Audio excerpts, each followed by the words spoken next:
안녕하십니까. 11월 27일 월요일 KBC 뉴스 930입니다. 시카고에서 가장 오래된 한인 단체 중 하나인 시카고 동우회가 연말 행사를 가졌습니다. 시카고 동우회는 지난 1960년대 서독에 광부로 갔던 한인들이 시카고에 정착하면서 만들어진 친목 단체입니다. 배혁 기자입니다. 한국의 해외 근로자 장려 정책이 급물살을 타던 1963년, 최초 300여 명의 한국 근로자들은 독일로 향합니다. 서독의 4개 광산 지역으로 보내진 한인 근로자들은 계약 기간인 3년 동안 광산일과 유학 생활을 병행하게 됩니다. 계약 기간을 마친 근로자들 중 일부는 이민 생활을 결심하고 당시 가장 선호됐던 지역인 캐나다와 미국으로 향합니다. 그중 60년대 후반부터 15년간 약 200명의 근로자들이 시카고에 정착하게 됩니다. 60년대 후반 시카고의 한인은 약 2,000명, 3개의 한인 교회가 있었으며 최초의 한인 그로서리점이 오픈하고 세탁업과 태권도장, 화랑 등 한인 비즈니스들이 앞다투어 문을 열던 시기입니다. 이제 그 동호회원들도 가족들을 갖다가 아마 한 가정에서 10명, 20명, 30명, 심지어는 뭐 3, 40명씩 다 가족들 초청해가지고 그 시카고 지역사회를 정착하는데 아마 동호회원들의 그 몫이 아주 크다고 저는 그렇게 생각이 됩니다. 1973년 120명의 회원으로 시작한 시카고 동호회의 현재 회원수는 90명입니다. 다른 단체와는 달리 신입 회원들의 가입이 허용되지 않기 때문입니다. 이들은 35년 전 한인 인구 유입과 한인 비즈니스 활성화에 맞춰졌던 초점이 이제는 2세들의 교육과 이를 통한 주류사회 진입으로 확대돼야 할 것이라고 강조합니다. 문화회관, 예를 들어서 한인 문화회관이라고 해서 1세들이 운영하라는 법이 없거든요. 2세들한테 물려줘서 2세들이 잘 운영하고 2세들이 자기 고국 마더랜드의 그 문화를 지속적으로 얻은 것을 다 문화회관을 통해서 활동할 수 있고 이 미국 사회에서 같이 다른 민족과 겨루어서 우리 문화를 창조할 수 있고 새로운 문화를 창조할 수 있는 동호회 회원들의 삶 속에는 지나간 시카고 한인 사회의 역사와 함께 시카고의 지킴이로서의 자부심이 담겨 있습니다. KBC 뉴스 배혁입니다. 블랙 프라이데이에 이어서 월요일인 오늘은 사이버 먼데이로 불립니다. 연휴를 마친 쇼핑객들이 직장 컴퓨터 앞에 앉게 되면서 연중 온라인 쇼핑량과 규모가 정점에 달하는 것입니다. 쇼핑객들에게도 월요일이 온라인을 통해 좋은 제품을 보다 값싸게 구입할 수 있는 연중 마지막 기회로 인식되고 있습니다. 일부 업체들은 온라인 쇼핑객들을 위해 매장에서 할인하지 않았던 상품을 할인가로 제시하고 연휴 동안 품절된 상품들도 온라인을 통해 판매하고 있습니다. 사이버 먼데이 하루 동안 온라인상에는 4천여 개의 할인 쿠폰과 프로모션이 제공되고 있다는 게 업계 측의 설명입니다. 업체들은 온라인을 통해 인기 제품인 아이팟과 32인치 하이 데피니션 TV 등을 40%에서 최대 88%까지 할인가로 판매하고 있습니다. 또 요식업계에서는 업체들과 연계해 온라인 쇼핑객들에게 $25 상당의 상품권을 제공하기도 합니다. 사이버 먼데이는 블랙 프라이데이에 이은 연휴 동안 매장에서 줄을 서지 않고도 소비자들이 좋은 제품을 값싸게 구입하는 쇼핑 기회를 제공하고 있습니다. 시카고 공립학교는 한 반에 평균 27명이 배정돼 있어 서버브 지역의 20명보다 많은 것으로 나타났습니다. 일리노이주 교육청의 자료에 따르면 시카고 지역 학업 성적이 우수한 25개 학교의 평균 학생 수는 서버브 지역의 상위 25개 학교보다 학생 수가 7명이 더 많은 것으로 조사됐습니다. 시카고 프리스쿨의 경우 한 반에 30명이 넘는 곳도 많았으나 서버브의 경우엔 평균 16명에서 19명에 이르는 것으로 나타났습니다. 이와 같은 결과에 대부분은 재산세의 규모에 따라 학군의 예산이 결정되기 때문에 어쩔 수 없다는 의견을 보이고 있습니다. 한편 한 반에 학생 수가 몇 명이 배정돼 있느냐보다 학업 성적에 영향을 미치는 것은 부모들이라고 말하는 교사들이 상당수에 이르고 있습니다. 서버브에 위치한 학교들의 경우 학부모들이 자녀들의 보조교사 역할을 하고 있어 교사들의 부담을 줄여주고 있습니다. 결국 이와 같은 부모의 역할이 자녀들의 성적 향상을 이끄는 길이라며 교사와 학부모, 학교 간의 협조가 학업 성적에 큰 영향을 미친다고 강조했습니다. 활주로가 짧은 미드웨이 공항에 항공기 사고를 방지하기 위한 완충 장치가 설치될 예정입니다. 연방항공청의 토니 모리나로 대변인은 미드웨이 북서쪽 코너에 설치될 첫 번째 완충 장치가 거의 완성 단계에 있다고 밝혔습니다. 또 연방항공청이 활주로에 내비게이션 장치를 재배치한 다음 내년 봄까지 더 많은 완충 장치들이 추가될 예정이라고 발표했습니다. 물과 발포제, 시멘트로 만들어진 1,764개의 블락들로 이루어진 완충 장치는 항공기가 활주로를 벗어날 경우 충돌에 부서지게 되며 항공기의 속도를 늦추게 됩니다. 미드웨이 공항에 설치되는 완충 장치는 항공기의 속도를 40노트 늦출 수 있는 것으로 알려졌습니다. 이 같은 완충 장치 공사에는 4천만 달러의 예산이 소요되는 것으로 전해졌습니다. 미드웨이 공항에서는 지난해 12월 폭설이 내린 가운데 사우스웨스트 항공기가 착륙을 시도하다 활주로를 벗어나는 사고로 인명피해를 낸 바 있습니다. 사고 이후 교통안전위원회와 전문가들은 미드웨이 공항처럼 활주로 길이가 넉넉하지 않고 주변에 통행량이 많은 도로가 인접한 공항에는 앞으로 유사한 사고 발생 시 항공기의 속도를 늦춰 항공기의 공항 이탈을 막을 수 있도록 완충 장치를 설치해야 한다는 의견을 제시해 왔습니다. 잠시 전하는 말씀 뒤에 뉴스 계속되겠습니다. 매코믹 플레이스에서 북미 방사선 의학회가 열리고 있습니다. 세계 각국의 의료업체들이 최첨단 방사선 기기를 전시하고 있는 가운데 한국도 리스템 등 6개 업체가 주류 시장 진출을 도모하고 있습니다. 북미 방사선 학회는 올해로 92년째 이어지고 있는 세계적으로 가장 규모가 큰 방사선 학회입니다. MRI와 엑스레이는 물론 의료용 LCD 모니터 등 최첨단 기술의 의학기기를 한눈에 볼 수 있으며 3,000명 이상의 의학자들이 논문을 발표하고 있습니다.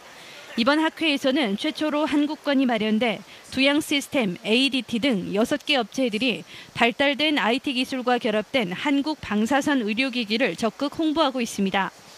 주된 목적은 이제 저희가 판로 개척이 이제 주된 목적이고요. 저희가 미국 시장에 진출하기 위해서는 반드시 어떤 대리점, 딜러 이런 쪽을 반드시 지금 저희가 찾아야 되기 때문에 그런 걸 주로 목적으로 해서 지금 나왔습니다. 한국 업체들은 각종 의료 장비와 영상 처리가 자동으로 제어되는 시스템, 피폭 선량을 최소화하면서 고화질 촬영이 가능한 스캔 시스템 등 최첨단 디지털 방사선 촬영기기를 선보여 바이어들의 큰 호응을 얻고 있습니다.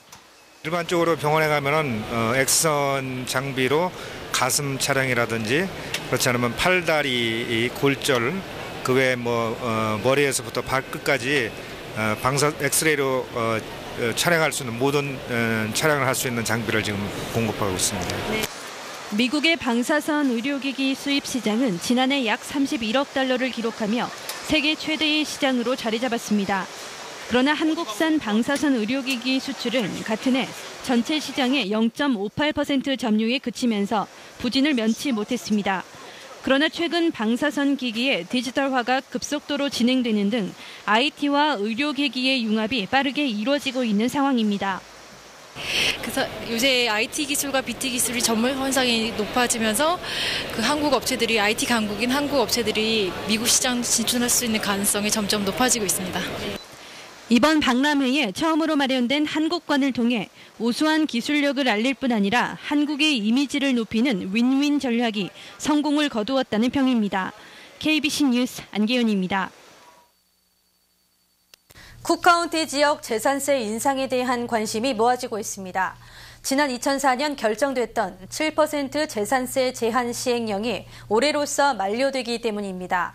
전문가들은 부동산 경기 등을 고려한 현재 상황에서 10% 이상의 인상은 불가피할 것으로 예상하고 있습니다. 이와 함께 만약 향후 인상안의 만료 시기가 결정되지 않을 경우 재산세는 최대 36%까지 오를 수 있을 것이라고 경고하고 있습니다.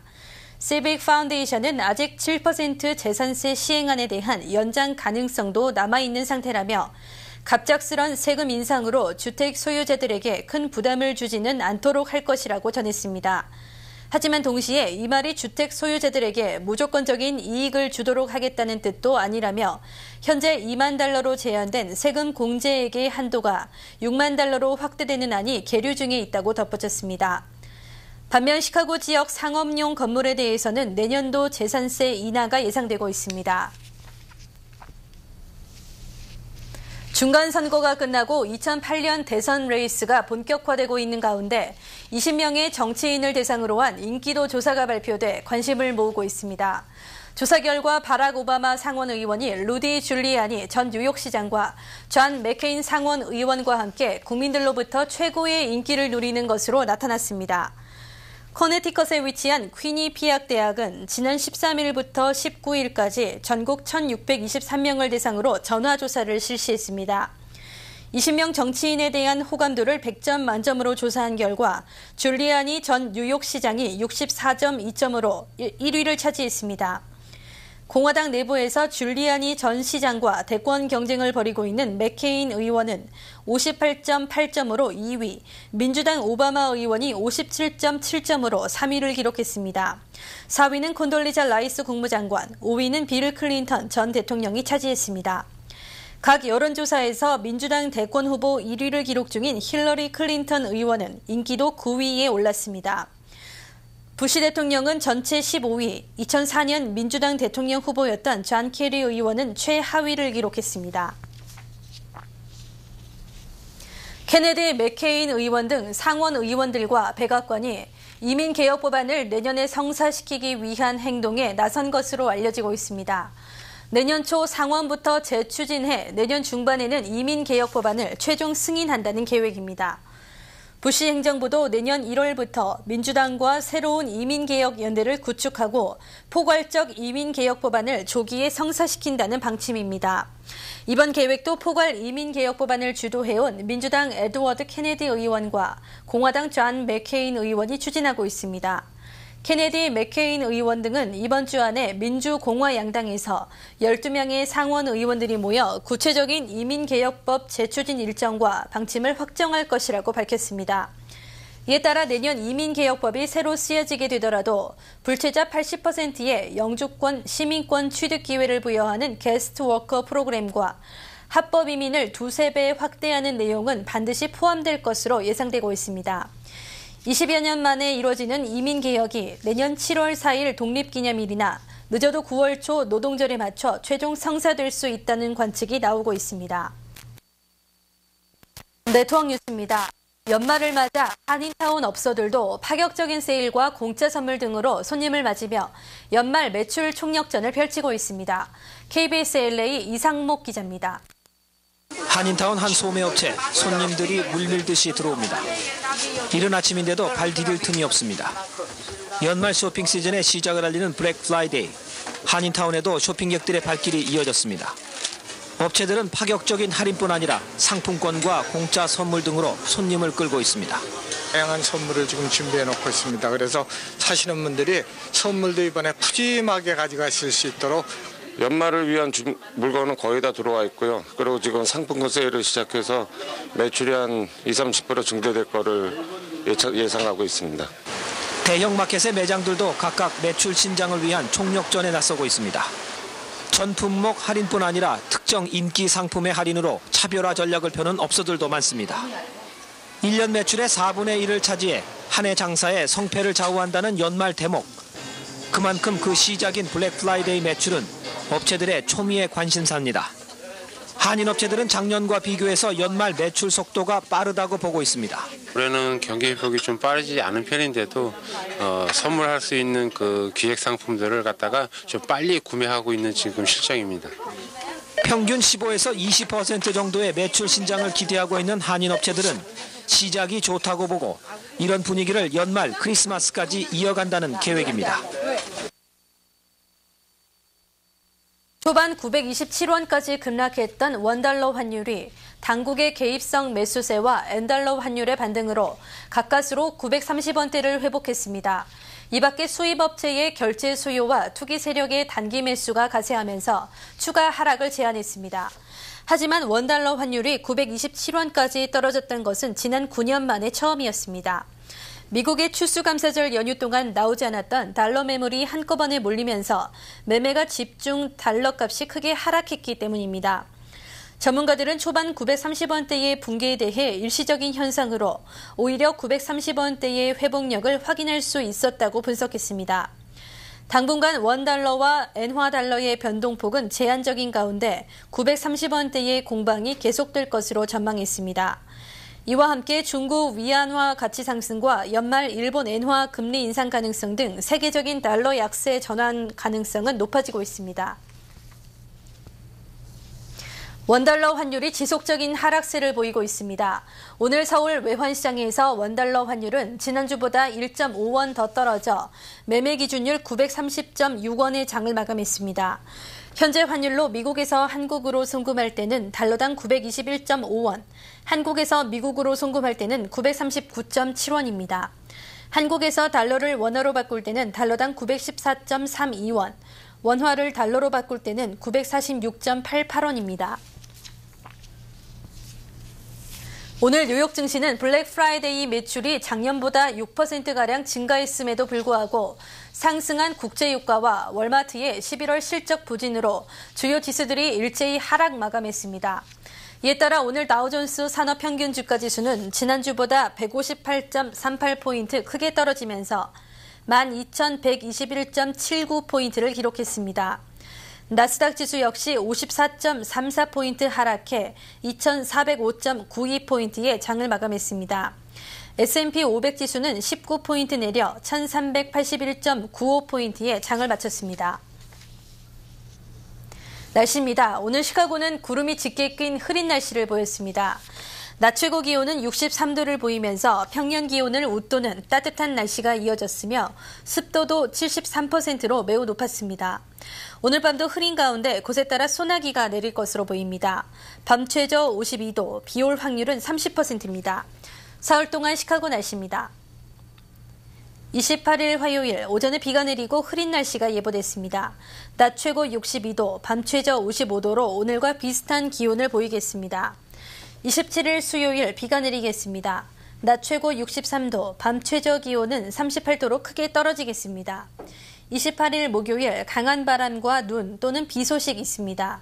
낮 최고 39도, 밤 최저 29도로 춥겠습니다. 내일 시카고에 뜨는 시각은 오전 6시 56분, 해지는 시각은 오후 4시 21분입니다. 이상으로 11월 27일 월요일 KBC 뉴스 930을 모두 마치겠습니다. 고맙습니다.